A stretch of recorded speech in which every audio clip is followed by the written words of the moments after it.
O evangelho de hoje é segundo João, capítulo 5, versículos de 1 a 16. Houve uma festa dos judeus e Jesus foi a Jerusalém. Existe em Jerusalém, perto da Porta das Ovelhas, uma piscina com 5 pórticos chamada Betesda, em hebraico. Muitos doentes ficavam ali deitados, cegos, coxos, paralíticos. De fato, um anjo descia de vez em quando e movimentava a água da piscina, e o primeiro doente que aí entrasse, depois do borbulhar da água, ficava curado de qualquer doença que tivesse. Aí se encontrava um homem que estava doente havia 38 anos. E Jesus viu o homem deitado e, sabendo que estava doente há tanto tempo, disse-lhe: Queres ficar curado? O homem respondeu: Senhor, não tenho ninguém que me leve à piscina quando a água é agitada. Quando estou chegando, outro entra na minha frente. E Jesus disse: Levanta-te, pega tua cama e anda. No mesmo instante, o homem ficou curado, pegou sua cama e começou a andar. Ora, esse dia era um sábado. Por isso os judeus disseram ao homem que tinha sido curado: É sábado, não te é permitido carregar tua cama. Ele respondeu-lhe: Aquele que me curou disse: Pega tua cama e anda. Então lhe perguntaram: Quem é que te disse: Pega tua cama e anda? O homem que tinha sido curado não sabia quem fora, pois Jesus se tinha afastado da multidão que se encontrava naquele lugar. Mais tarde, Jesus encontrou o homem no templo e lhe disse: Eis que estás curado. Não voltes a pecar, para que não te aconteça coisa pior. Então o homem saiu e contou aos judeus que tinha sido Jesus quem o havia curado. Por isso os judeus começaram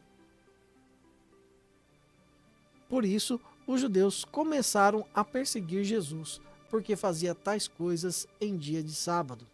Palavra da salvação. Nós temos nessa passagem várias situações, não é verdade? Nós temos situações bastante interessantes. Primeiro, um homem que estava lá deitado no lugar, cheio de esperança, mas olha só quanto tempo que ele estava deitado nesse lugar, quanto tempo ele estava paralítico, melhor dizendo, 38 anos. 38 anos de esperança de um dia ser curado. Por que nós podemos dizer que tinha esperança? Porque ele estava ali, nessa piscina, ele estava ali, nessa piscina de Betesda. Se ele não tivesse a esperança de um dia ser curado, ele não estaria ali. Então, um homem persistente na sua determinação de ser curado, um homem que era determinado e queria ser curado de fato. E depois nós vemos também a reação dos judeus, que ao invés de darem glória a Deus por uma cura milagrosa de uma pessoa que há 38 anos não andava, eles ficaram preocupados porque era dia de sábado e aquilo não poderia acontecer em dia de sábado. Nem o homem pegar a cama dele para levar de volta para casa e nem ele receber a cura em dia de sábado. Que coisa triste. Mas nós temos também algo bastante importante que é dito aqui no final.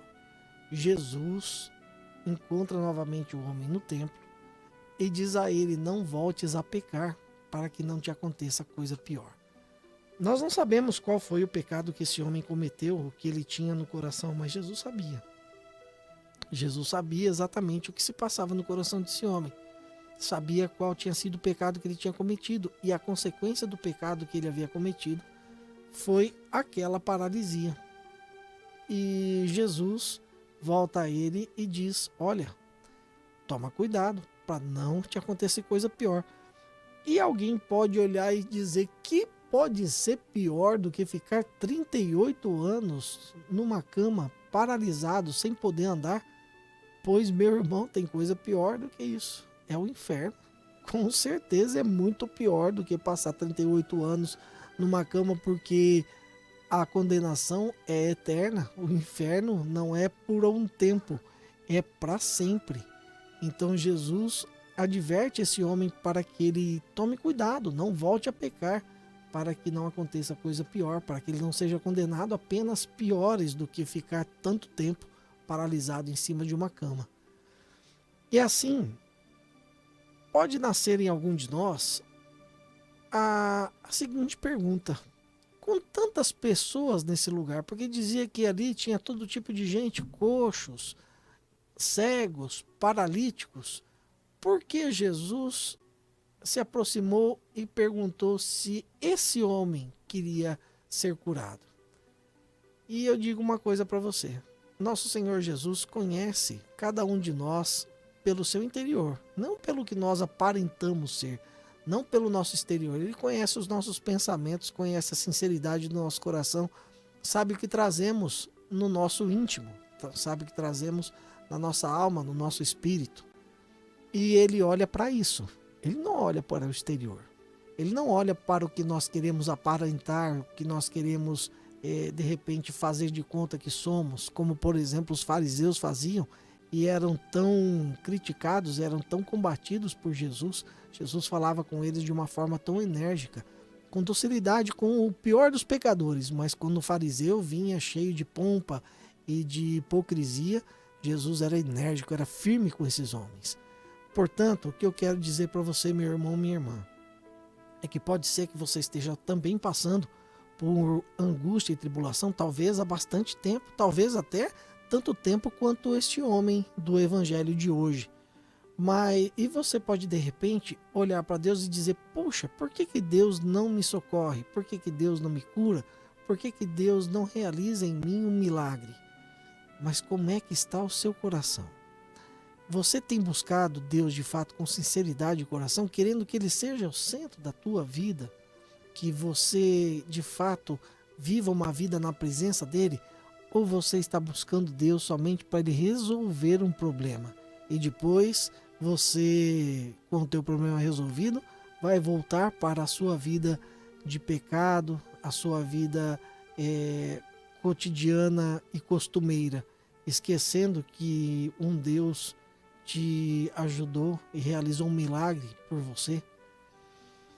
Nós precisamos fazer esse exame, porque ninguém vai vir e nos dizer a respeito disso: olha, você não está procurando Deus da forma correta.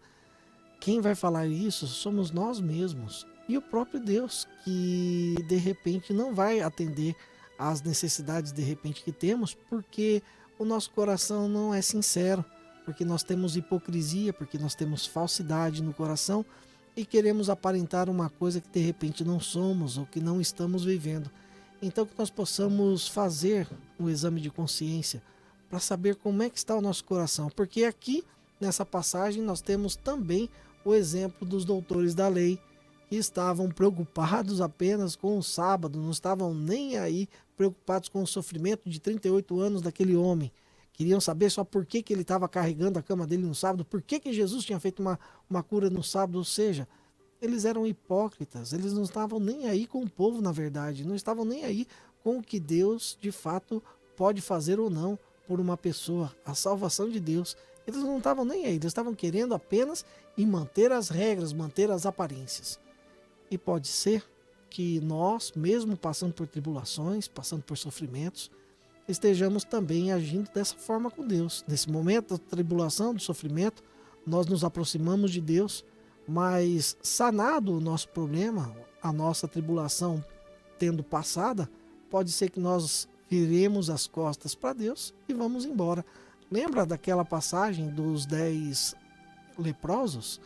Vieram 10 leprosos pedindo a cura para Jesus. E Jesus curou-os. E quando eles perceberam que estavam curados, só um voltou para agradecer, para dar graças e glória a Deus por ter curado ele. Os outros voltaram para suas vidas cotidianas, voltaram para suas famílias e nem se lembraram de agradecer a Deus. Que nós não sejamos dessa forma, que nós tenhamos de fato um coração voltado para nosso Senhor cada vez mais, e que as tribulações que Deus realizar a cura e o alívio em nossas vidas seja apenas mais um fato, mais um motivo para agradecermos e louvar a Deus.